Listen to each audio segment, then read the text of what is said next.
Según Génesis 47, 12, 27, durante la sequía en Egipto, José almacenó y preservó el alimento. Para subsistir, la gente tuvo que venderlo todo y, al fin, incluso a sí mismos. Ese es el precio de vencer. Así es en este tiempo del fin, donde conseguir el alimento para entrar al reino y conquistar nuestra tierra, que es Cristo, formado en nosotros, nos costará renunciar a todo, incluso a nuestra propia vida. Pero a cambio de nuestro todo, tendremos su todo y reinaremos con él. Con ustedes, José.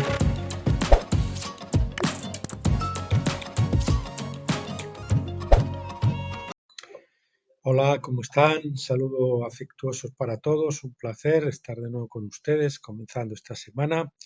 Espero que hayan disfrutado y hayan descansado este fin de semana.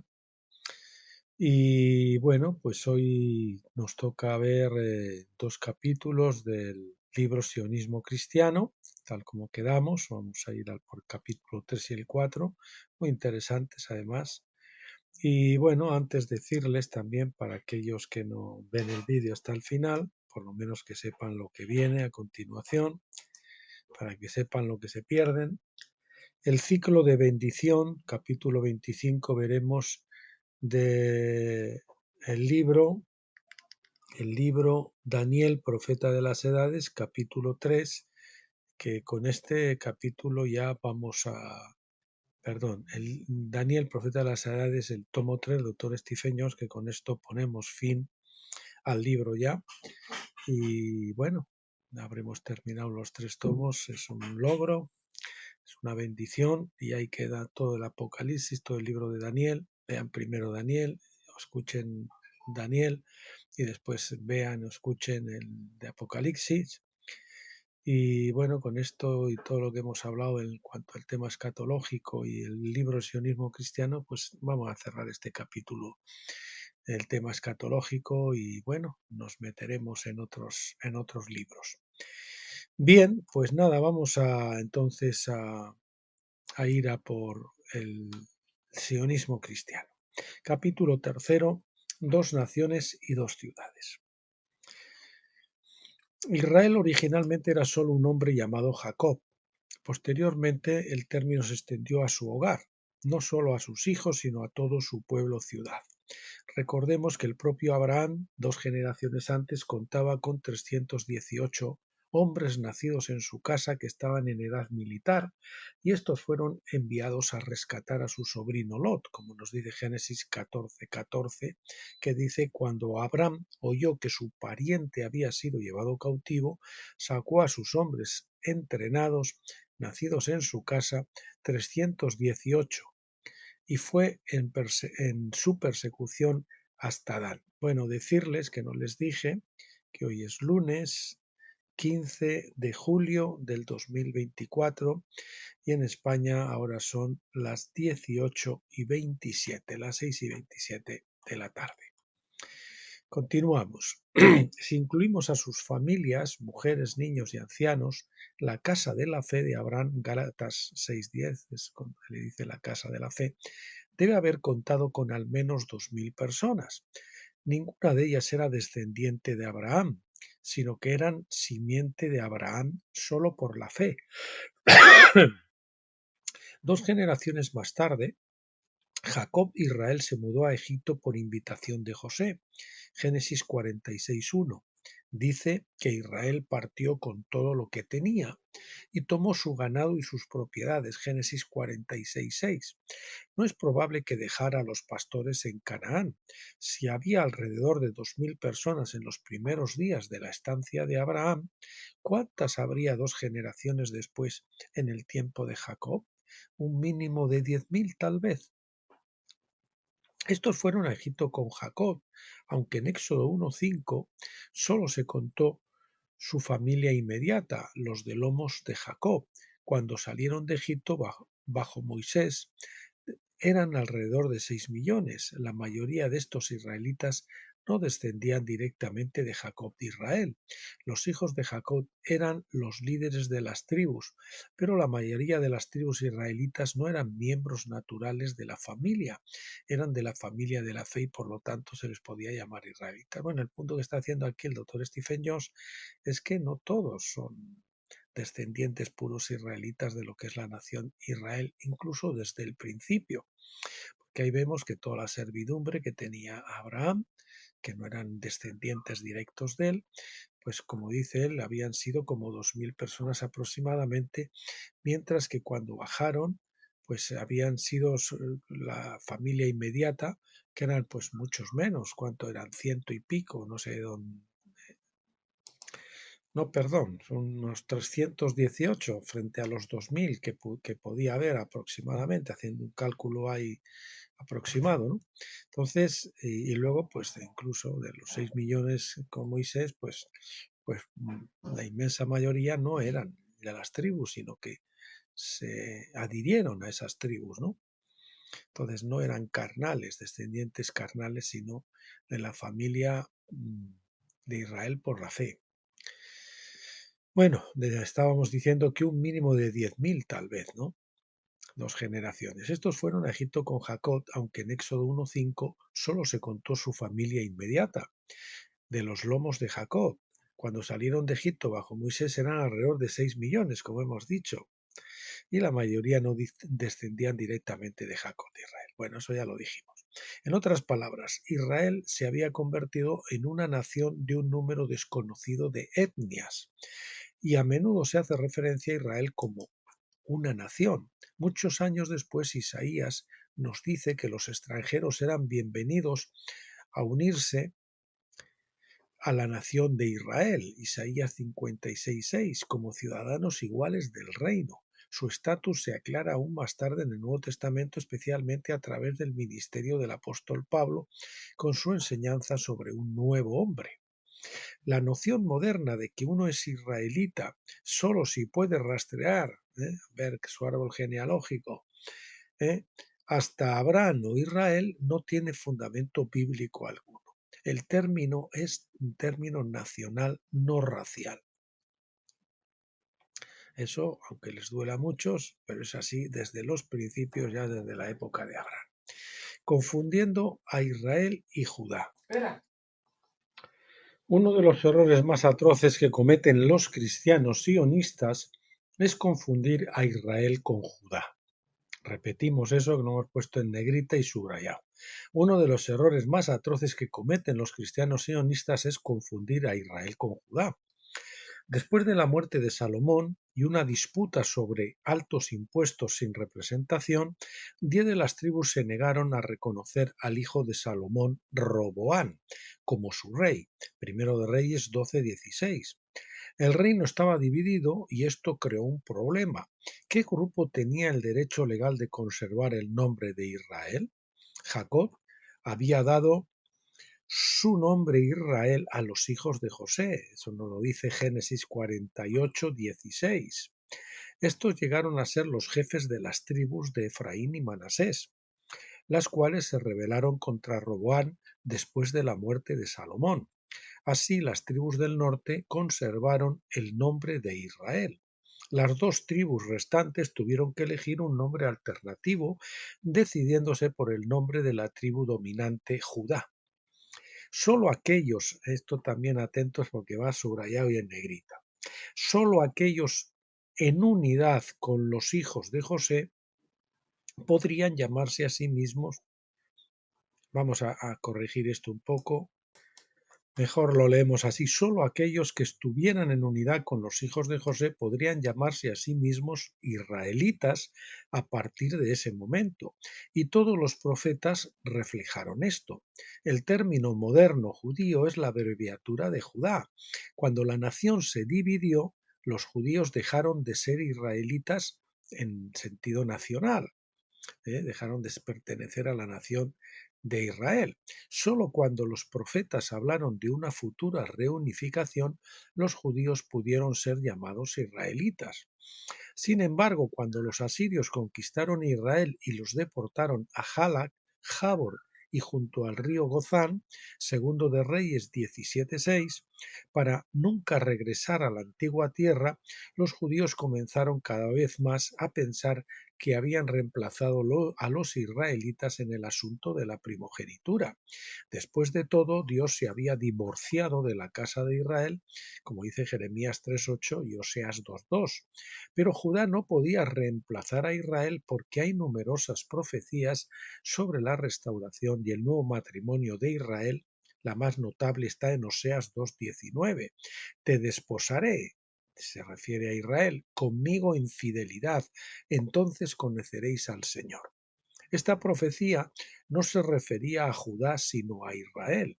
De hecho, la esposa infiel de Oseas, Gomer, jugó un papel activo en la profecía porque los asirios conocían a Israel por el nombre de Gomer, es decir, Gonri, Gimirri o Bet Gonri. Por lo tanto, Oseas estaba profetizando acerca de Israel, mientras que su esposa infiel era un modelo profético del Israel infiel en la vida real. El doctor A. Neubauer escribió en 1888 lo siguiente: los cautivos de Israel exiliados más allá del Éufrates no regresaron todos a Palestina junto con sus hermanos los cautivos de Judá. Al menos no hay mención de este evento en los documentos que tenemos a nuestra disposición. Eso nos lo dice la Jewish Quarterly Review de 1888, volumen 1. El historiador judío del primer siglo, Josefo, escribió esto sobre ellos. Por lo tanto, solo hay dos tribus en Asia y Europa sujetas a los romanos, mientras que las 10 tribus están más allá del Éufrates hasta ahora, y son una multitud inmensa y no pueden estimarse por números. Eso dice Antigüedades de los Judíos, libro 11, capítulo 5 y versículo 2. Los israelitas todavía eran identificables durante el primer siglo, pero vivían a cientos de kilómetros al norte de la tierra de Judá. Nos da la impresión de que su población superaba con creces a la de los judíos en la tierra de Judea, aunque oficialmente se les conocía con otros nombres. Esto tendía a ocultar su identidad. Se podría decir mucho sobre esto, pero el punto es que los judíos y los israelitas no eran o son el mismo pueblo. No eran ni son el mismo pueblo, aunque en los tiempos modernos el Estado judío ha tomado para sí el nombre de Israel, entre comillas, sin reunirse primero con las tribus de José, por lo tanto, ilegalmente. Como ya hemos visto, un buen ejemplo de tal identificación errónea se puede ver en las exposiciones eclesiásticas de Jeremías 18 del 1 al 10 con respecto al alfarero y el barro. El pasaje trata sobre la casa de Israel, Jeremías 18:6, representada como arcilla húmeda que se estropeó en la mano del alfarero. El alfarero deshizo la vasija y la transformó en una nueva vasija, profetizando así cómo Dios eventualmente reconstituiría la nación de Israel. Reconstituiría la nación de Israel. Los sionistas cristianos modernos señalan incorrectamente al Estado judío como el cumplimiento de esta profecía. No se dan cuenta de que el profeta dio una segunda profecía sobre Judá y Jerusalén. En Jeremías 18:11 hasta el final del capítulo 19 es la profecía paralela que se aplica a Judá y a Jerusalén. O sea, hasta Jeremías 18:11 ahí estaba hablando de Israel, pero a partir del 18:11 comienza el profeta a hablar de Judá. Y esta es la profecía que los cristianos sionistas no aplican al Estado judío moderno y que debieran hacerlo. ¿De acuerdo? Después de emitir un juicio profético sobre Judá y Jerusalén, el profeta Jeremías recibió instrucciones de Dios de romper la vasija en el valle de Ben Hinnom, Jeremías 19 del 10 al 11. Este valle en las afueras de Jerusalén se conocía en griego como la Gehenna. y se convirtió en un término profético que ilustra el destino de Jerusalén. La vasija en sí era irreparable. Es cuando lleva a los ancianos al valle de Benjino, le dice rompe la vasija delante de ellos, allí la rompe, dice así como esta vasija rota que ya no se puede recomponer porque está la arcilla seca y partida en cientos de pedazos o en varios pedazos, pues no se puede recomponer. Y eso es lo que le va a ocurrir a esta ciudad. Eso es lo que dijo el profeta Jeremías. Este es el verdadero destino de Jerusalén. La arcilla húmeda de la casa de Israel no es el actual estado judío que los hombres llaman Israel, sino que ellos son, no la arcilla húmeda, sino la arcilla seca y rota que no se podía reparar.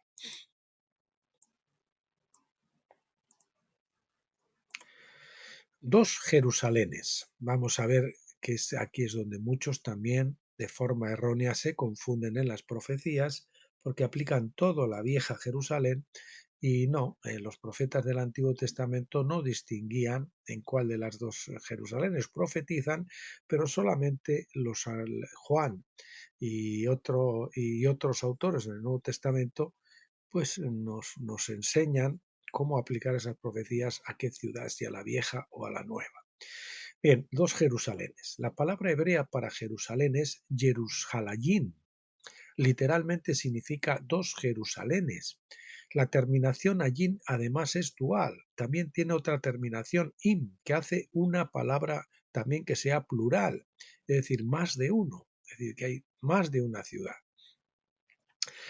Dos por lo menos. Los profetas del Antiguo Testamento nunca explican la distinción entre las dos Jerusalenes. Hay que estudiar Gálatas 4 o Apocalipsis 21, Pablo y Juan, para distinguir entre las dos ciudades. Juan en particular cita la descripción de Isaías de la Jerusalén restaurada, pero la aplica a la Nueva Jerusalén, no a la vieja. Zacarías es probablemente el más difícil de entender, otro profeta. Se mueve sin problemas de la ciudad terrenal a la ciudad celestial. Por regla general, cuando los profetas hablan de Jerusalén como de una ciudad malvada, están hablando de la ciudad terrenal que atrae el juicio divino. Cuando hablan en términos de gloria y restauración, están hablando de la ciudad celestial. Repetimos esto. Por regla general, vamos a subrayarlo de por regla general, si usted quiere distinguir cuál Jerusalén se trata, cuando los profetas hablan de Jerusalén como una ciudad malvada, están hablando de la ciudad terrenal que atrae el juicio de Dios. Cuando hablan en términos de gloria y restauración, están hablando de la ciudad celestial, la Nueva Jerusalén. Por supuesto, no esperaríamos que los judíos estuvieran de acuerdo con esto, a pesar de que los antiguos rabinos debatían la cuestión de por qué Jerusalén tenía la terminación doble ayim. Las distinciones no están claras hasta que el Nuevo Testamento lo revela. Los cristianos, sin embargo, no tienen excusa para su ignorancia, ya que afirman tener comprensión del Nuevo Testamento. El principio subyacente detrás de esto se ve también en el hecho de que nuestro viejo hombre de naturaleza carnal debe morir para dejar paso al nuevo hombre, que resucitará en gloria. Dios no va a salvar al viejo hombre, ya lo condenó a muerte y esto no cambiará. La salvación se trata de ser engendrado por el Espíritu que crea un hombre nuevo o una nueva criatura, algo distinto del viejo hombre que fue engendrado físicamente por nuestros padres. Lo mismo ocurre con las dos Jerusalenes. La vieja ha sido condenada a muerte y la nueva Jerusalén ha reemplazado a la ciudad vieja. Bien, la higuera maldita, siguiente epígrafe. Mucha atención, también importante lo que vamos a leer ahora. Mateo 21 del 18 al 19 dice, por la mañana cuando regresaba a la ciudad, Jerusalén, tuvo hambre. Al ver una higuera solitaria junto al camino, se acercó a ella y no encontró en ella nada más que hojas, y le dijo, nunca más saldrá fruto alguno de ti. Y al instante se secó la higuera. Jesús había estado buscando fruto en la higuera de Judá durante todo su ministerio, Lucas 13, del 6 al 9. Encontró solo hojas que no sustituyen al fruto. Las hojas de higuera no se pueden comer. De hecho, las hojas de higuera han sido un problema desde Adán, Génesis 3 al 7. Perdón, Génesis 3, 7. Y permítanme que modifique esto y lo ponga en el color azul. Bien, las hojas de higuera representan una falsa cobertura para el pecado y la vergüenza. Es una autojustificación que no tiene peso legal en el tribunal divino. Sin embargo, es una dispensación posterior. Las, las hojas sanarán a las naciones. Ver Apocalipsis 22. Las hojas de higuera representan la autojustificación frente a la justificación en Cristo, ¿verdad? La justificación que nos da el Señor. La justificación o autojustificación frente a la justicia imputada de Cristo. La naturaleza de la maldición de Jesús indicó que la higuera de Judá nunca daría fruto. Sin embargo, más tarde Jesús profetizó que esta higuera ciertamente volvería a la vida. Mateo 24, 32, 33 dice: ahora aprender la parábola de la higuera. Cuando ya su rama esté tierna y broten sus hojas, sabéis que el verano está cerca. Así también vosotros, cuando veáis todas estas cosas, reconocer que Él está cerca a las puertas. En la Iglesia se reconoce casi universalmente que el Estado judío, fundado en 1948, cumple esta profecía. Estoy de acuerdo, dice el Dr. Jones, de hecho ha vuelto a la vida, pero la pregunta es si este árbol dará frutos o solo más hojas, lo que ocasionó la maldición de Jesús al principio. Hay personas en Jerusalén que seguramente dan fruto, pero como nación, estamos hablando no individualmente, individuos concretos que pueden dar fruto, muchos se han convertido tanto del lado de los israelitas como los de Judá, pero como nación representada por la higuera, las profecías de Jesús no dan ninguna indicación de que daría fruto. En otras palabras, esto lo subrayamos y lo ponemos también en negrita, en otras palabras, Jerusalén y el Estado de Israel en su conjunto no se arrepentirán ni se volverán a Cristo. Escuchen esto, sionistas y cristianos sionistas. Jerusalén y el Estado de Israel en su conjunto como nación no se arrepentirán ni se volverán a Cristo. De hecho, si la ciudad y el propio Estado israelí Estado israelí, lo de israelí entre comillas, se arrepintieran, se podría argumentar que Jesús profetizó falsamente. ¿Usted cree que Jesús era un falso profeta? Pues escuche esa profecía que es clarísima. Expulsar a la esclava. Siguiente epígrafe. Pablo nos dice, vamos a ver cómo es precisamente lo que representa la vieja Jerusalén, la esclava y sus hijos, los que van a ser expulsados, tienen que ser expulsados, no se van a arrepentir y por eso tienen que ser expulsados. Pablo nos dice en Gálatas 4 del 22 al 26 que Abraham tuvo dos esposas, una esclava y una libre. La esclava la identifica como la Jerusalén terrenal, la mujer libre como la ciudad celestial. Los hijos de la esclava son los judíos incrédulos, junto con todos los que consideran la ciudad terrenal como la iglesia madre. Estos son llamados hijos de la carne, Gálatas 4:29. Es decir, personas que nacieron de padres terrenales de manera natural, pero nosotros como creyentes tenemos una madre diferente llamada la Jerusalén de arriba, nuestra madre, Gálatas 4:26. Es decir, que los judíos, al rechazar a Cristo, se hacen ismaelitas, ¿verdad? O sea, espiritualmente se están haciendo ismaelitas junto con su madre, o sea, que tienen por madre a Agar, descendientes de Ismael espiritualmente. La conclusión de Pablo citada de Génesis 21:10 se da en Galatas 4:30. Pero, ¿qué dice la Escritura? Echa fuera a la esclava y a su hijo, porque el hijo de la esclava no será heredero con el hijo de la libre. A ver, que me he perdido. Ah, sí, aquí ya está. Bien, los sionistas cristianos continúan pidiendo a Dios que Jerusalén y el Estado israelí sean herederos de la primogenitura. Citan el Salmo 122:6, orad por la paz de Jerusalén, sin preguntarse cuál Jerusalén. Este es el asunto. Oramos por la paz de Jerusalén, ¿cuál? ¿De la vieja que tiene que ser echada? ¿Que es Ismael con su madre Agar? ¿O de la nueva Jerusalén?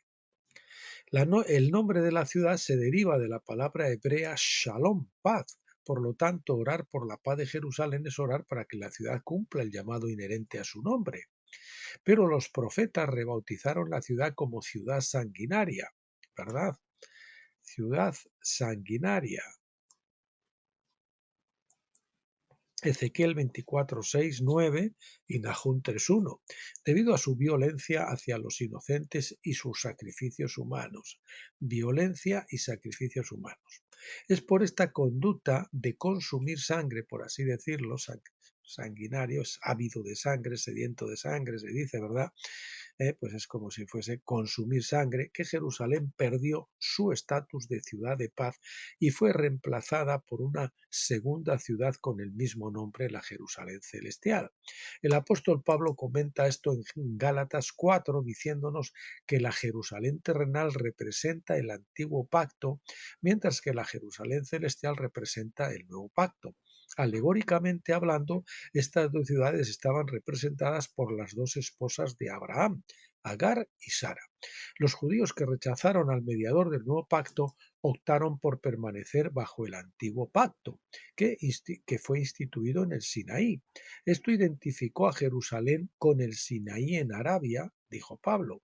Arabia fue la herencia de Ismael, el padre de los árabes. Por lo tanto, al permanecer bajo el antiguo pacto, escuchen esto, los judíos sin saberlo colocaron Jerusalén bajo la jurisdicción legal de los árabes. Los judíos, sin saberlo, colocaron Jerusalén bajo la jurisdicción legal de los árabes al adoptar el nuevo pacto y rechazar el nuevo. Al adoptar el viejo pacto y rechazar el nuevo. Nuestras decisiones tienen consecuencias legales y espirituales. Era solo cuestión de tiempo antes de que Dios honrara la decisión judía y permitiera a los árabes tomar posesión de la ciudad y de toda la tierra de Palestina, como estuvo ocurrido hasta 1948, ¿verdad?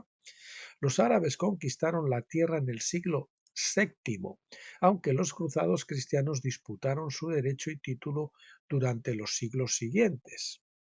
El sionismo edomita añadió entonces una tercera exigencia sobre Jerusalén y Palestina. El conflicto actual es principalmente entre Esaú, los judíos, porque Esaú, Edom, está mezclado en la judería moderna, e Ismael, los árabes. Es el conflicto entre Esaú, judíos, que son los judíos, e Ismael, los árabes. Y gran parte de la cristiandad se pone del lado de Esaú, Edom, debido a su ceguera. Si aún no ha descubierto la diferencia entre las dos naciones y las dos ciudades, dos naciones, es decir, Israel y Judá, y las dos ciudades, la vieja Jerusalén y la nueva Jerusalén, incluso la lógica más atrofiada indicaría que terminará estando equivocado.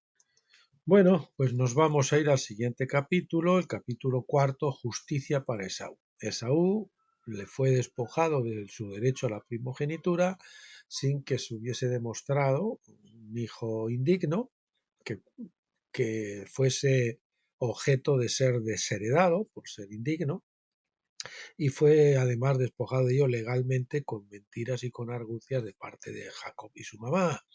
Y entonces, pues lógicamente él cuando vino y a por su primogenitura y su padre dijo que ya se lo había dado todo a Jacob y no tienes para mí algo y no tienes para mí algo, padre. Entonces él le dio una palabra profética, a eso que digo que en su tiempo él se quitaría el yugo de su cerviz y recuperaría la primogenitura. Y en justicia, pues el Señor, a través del sionismo, es lo que ha hecho devolverle la primogenitura a Edom para ver si era digno de ella.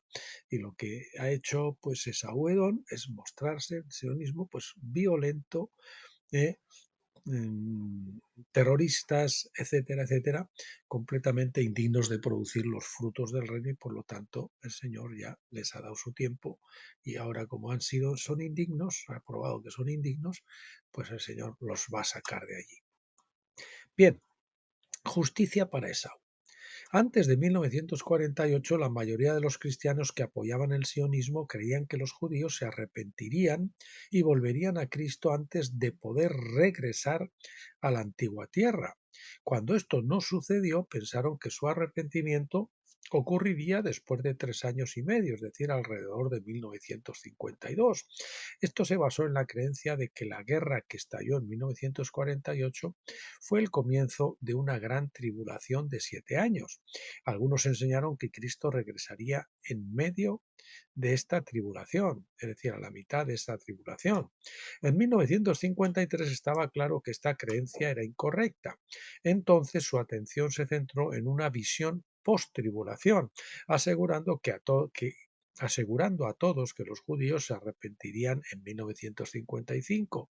Esto tampoco se materializó. A partir de entonces comenzaron a enseñar que los judíos tenían que regresar primero y que se volverían a Cristo en algún momento en el futuro. Esta sigue siendo la creencia común en la actualidad, en el año 2023. Como se mostró anteriormente, la ley en Levítico 26:40 a 42 deja claro que Dios recordará su pacto solo cuando ellos cesen en su hostilidad hacia Dios. ¿Significa esto que primero deben convertirse en judíos devotos según los estándares del judaísmo? Eso, por supuesto, es lo que creen los judíos, pero desde el punto de vista de Jesús se trata de revertir su hostilidad hacia Él mismo, hostilidad que es uno de los temas principales del Nuevo Testamento. Repetimos, desde el punto de vista de Jesús no se trata de que ellos sean devotos en el judaísmo, sino se trata de que reviertan su hostilidad hacia Él mismo, hostilidad que es uno de los temas principales del Nuevo Testamento. Isaías 12:2 dice literalmente: Dios es mi Yahshua, porque Yahvé ha sido mi Yahshua. En otras palabras, el legislador, identificado como Yahvé, se encarnó como el Hijo de Dios en la tierra y por lo tanto se convirtió en mi Yahshua. Por lo tanto, ser hostil a Jesús, que es Yahshua, es ser hostil también a Yahvé. Entonces Jesús dijo en Juan 15:23: el que me aborrece odia también a mi Padre. El punto es que la ley de la tribulación de Levítico 26 no permite que los israelitas exiliados de cualquier tribu regresen a la tierra antes del fin de las hostilidades. Entonces, ¿cómo es posible que Dios permitiera que el sionismo tuviera éxito? La respuesta se encuentra en el hecho de que la palabra judaísmo desde el año 126 a.C. incluye la nación de Esaú, Edom y Idumea. Tienen dos conjuntos de profecías que cumplir. Dios permitió que el sionismo tuviera éxito inicialmente para que se pudiera hacer justicia a Esaú, quien había sido privado de la primogenitura a través del engaño de Jacob en Génesis 27. Dios no les permitió regresar debido a ninguna antigua reclamación judía sobre la tierra. Regresaron solo debido a la búsqueda de justicia de Edom. Repetimos, Dios no les permitió regresar debido a ninguna antigua reclamación judía sobre la tierra. Regresaron solo debido a la búsqueda de justicia de Edom, con su pleito en el tribunal divino, que se le tenía que hacer justicia. Siguiente epígrafe: la profecía de Isaac a Esaú. Después de que Jacob obtuvo la primogenitura de su padre ciego, Esaú llegó con la carne de venado para alimentar a su padre y recibir la misma primogenitura. Pero descubrió que ya se la había pasado a Jacob. Pidió justicia, y así leemos en Génesis 27:40, versión King James: y de tu espada vivirás y servirás a tu hermano, Y esto es lo importante, y sucederá que cuando tengas dominio romperás el yugo de tu cuello. Entonces, el Señor les da en 1948 mandato de dominio al actual estado mezcla de judíos con Edom, y ahí le concede su justicia a Esaú. Lo mismo que él fue engañado debido a un padre ciego, ahora también la iglesia ciega ha sido engañada para que bendiga, actúe digamos como si fuese Isaac, en su papel de Isaac, bendiga al que no es, ¿no? Que bendiga a Esaú Edom en lugar de bendecir a los que son, a los cristianos, en este caso, a los vencedores. El yugo es señal de servidumbre. Esaú permanecería bajo el yugo de Jacob por un periodo de tiempo no especificado, pero esta condición debería revertirse cuando tengas el dominio. Esta es una referencia al mandato de dominio, que era uno de los dos elementos principales de la primogenitura, junto con el mandato de fecundidad. El mandato de fecundidad es crecer y multiplicados y producir los frutos del reino, el fruto del Espíritu, personas que tengan el fruto del Espíritu. Ver Génesis 1 del 26 al 28. Esencialmente eso profetizaba que Jacob tendría que devolverle la primogenitura a Esaú en algún momento. Obviamente esto se debía a la manera engañosa e ilegal en la que Jacob había obtenido la primogenitura. Dios no podía dejar impune semejante anarquía, ni podía darles a Esaú y a sus descendientes una causa genuina para acusarlo de injusticia. Por lo tanto, y esto va también subrayado aparte de negrita, la profecía a largo plazo de Isaac se cumplió en 1948, cuando la bandera británica, es decir, la Unión Jack, fue arriada y reemplazada por la bandera israelí. Jack es la abreviatura de Jacob, y así los británicos representaron a Jacob en esta acción profética. Representaron a Jacob en esta acción profética en 1948. El Estado judío entonces fue establecido no para cumplir las promesas hechas a la casa de Israel, ni siquiera para permitir el regreso de Judá, sino para hacer justicia a Esaú Edom. Edom recibió así la primogenitura, y con ello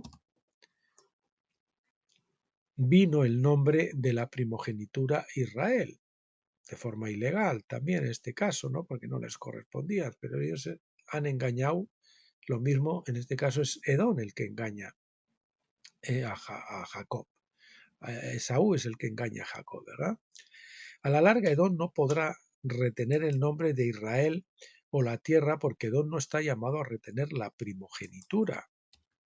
Repetimos, a la larga, Edom no podrá retener el nombre de Israel o la tierra, ninguna de las dos cosas, porque Edom no está llamado a retener la primogenitura.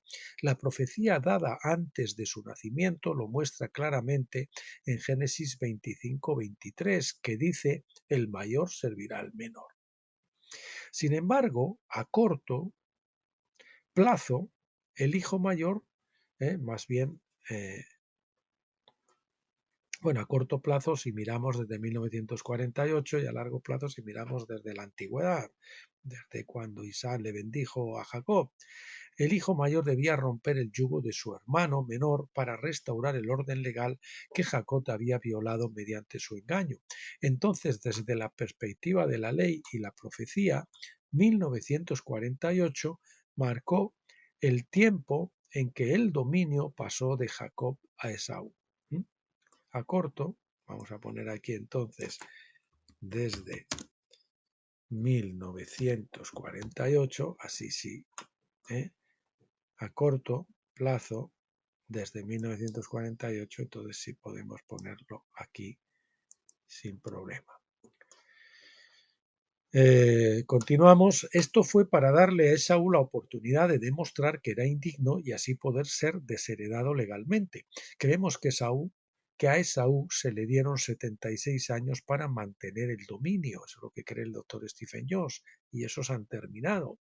Y por lo tanto el conflicto de 2023, este libro se ha publicado este mismo año, como ya les hemos dicho antes, y se ha enviado a todos los jefes de Estado.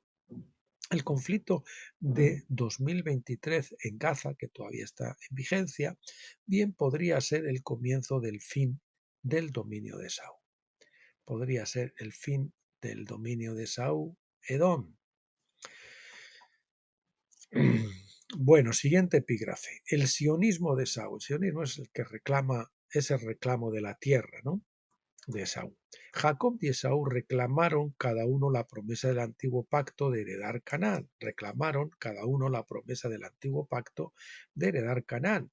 La reclamación de Esaú se basó en el hecho de que él era el mayor. La reclamación de Jacob se basó en la profecía dada cuando aún estaban en el útero. Pelearon incluso antes de nacer, como nos dice Génesis 25-22. Eso ya, esa lucha en el vientre ya preconizaba pues toda la historia hasta ahora, ¿verdad? Y esto también profetizó una lucha a largo plazo. Desde la perspectiva de Esaú, él fue víctima de injusticia a causa del engaño de Jacob, por lo que le guardó rencor. Génesis 27 del 41 al 42, e incluso trató de matar a su hermano. No obstante, los descendientes de Esaú, Edom, tuvieron que conformarse con un territorio cercano al sureste de Canaán e incluso mientras codiciaban la tierra prometida. Los edomitas hicieron una alianza con los del monte Seir y luego se apoderaron de esa tierra, Josué 24:4, donde está Petra y demás. Siglos más tarde, esto habrá en negritas y subrayado también, para darle doble énfasis, siglos más tarde Israel y Judá fueron expulsadas de la tierra por su continuo pecado contra Dios.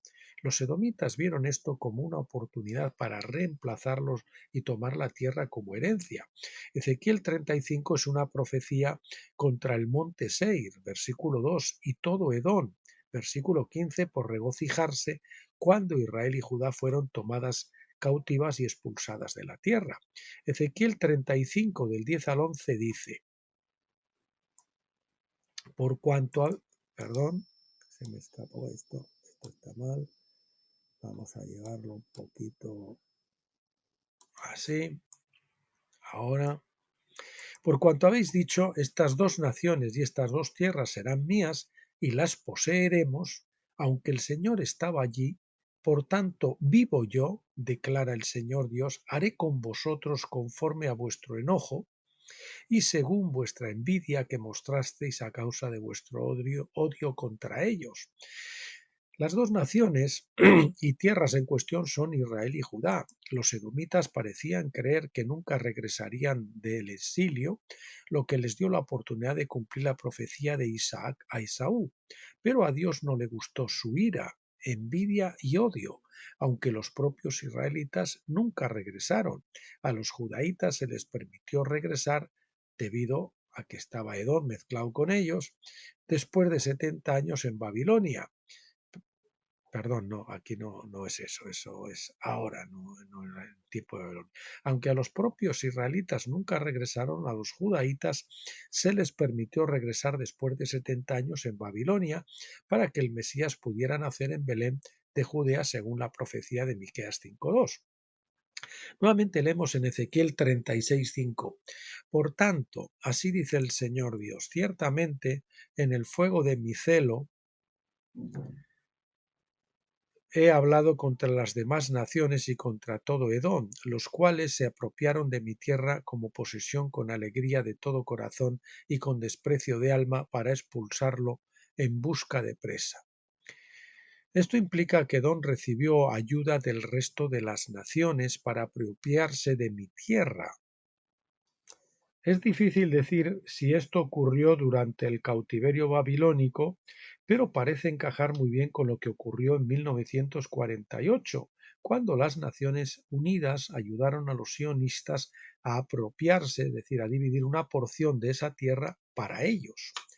La ONU había intentado implementar una solución de dos estados, pero ninguna de las partes estaba dispuesta a ceder ninguna porción de tierra. Estalló la guerra y muchos palestinos fueron expulsados de sus hogares, granjas y aldeas y hacinados en campos de refugiados temporales como el de Gaza, lo de temporales entre comillas, porque imagínense. Los israelíes implementaron gradualmente un estricto control de su suministro de alimentos y energía para hacer la vida lo más miserable, para hacerles la vida lo más miserable posible, con la esperanza de que los palestinos emigraran voluntariamente, entre comillas, claro, se estaban forzando, a otros países y dejaran la tierra a los colonos israelíes, entre comillas, los israelíes. Sí.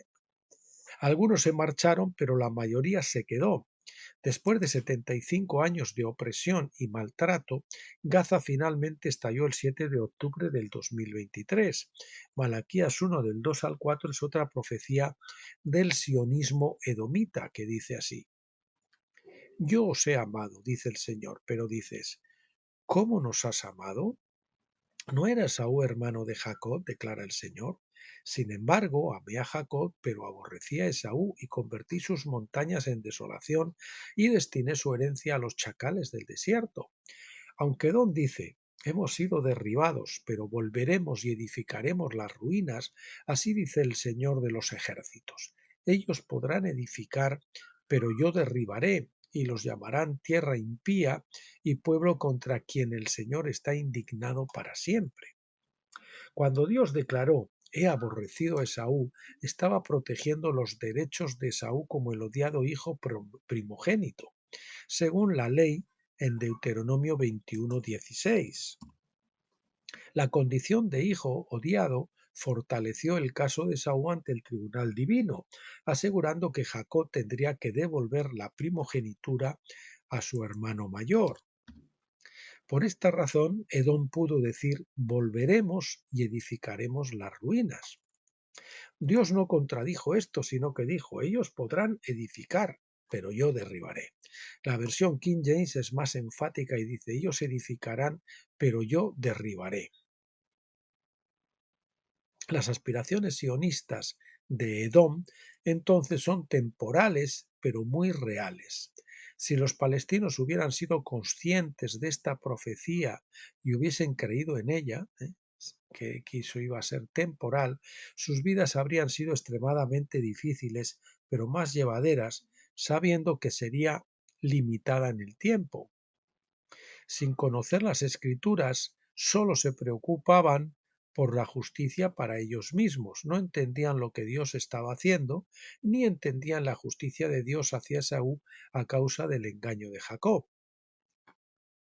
Siguiente epígrafe, verdadero sionismo, ¿no? En este caso es un reclamo de Sion sin acento.